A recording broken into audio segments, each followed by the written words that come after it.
Ayan, nagluluto tayo ng dininding ulit. Ito ay sibuyas, kamatis, at saka bawang. At ito, meron ako dito yung aking nilaga na dalawang tinapa.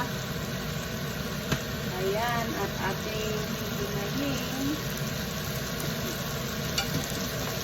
At pangsahog natin ito, another pagluluto ng ating dininding. Ayan. So, ilagay na natin ang ating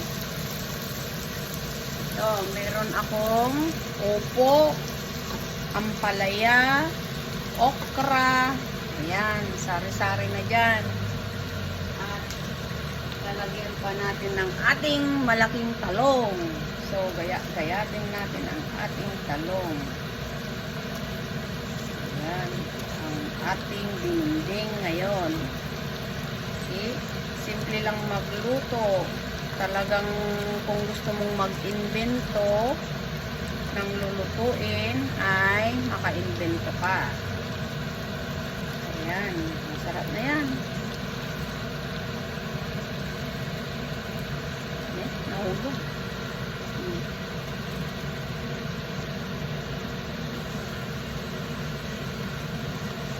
Ayan, ito na. Ayan, tsaka natin ilagay ang ating ito, pinagpakuluan ng tilapia, ay ng tinapa, I mean. Ayan, sarap na dininding na naman ito. Ayan.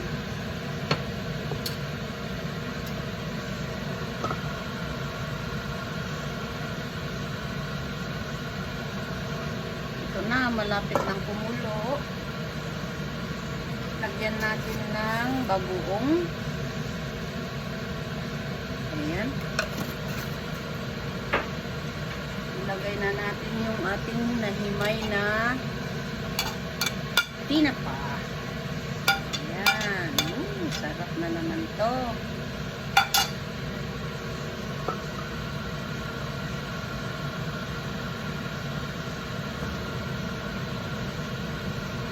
Ito, nangangamoy na ang ating dininding.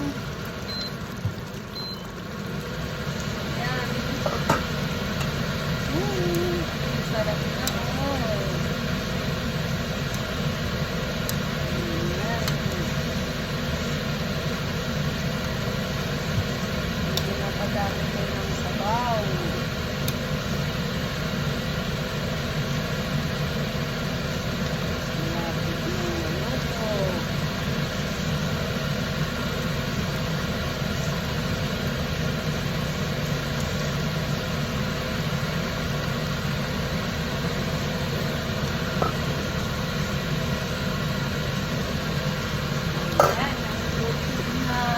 Ilagay na natin ang ating may ampalaya na konti. Ayan, nanggaling sa garden. Talbos ng kamote. Ayan. Dagdagan pa natin ng sahog, ng chicharon. Ayan. Diba? Invento na ulam. Ayan. So, takpan natin.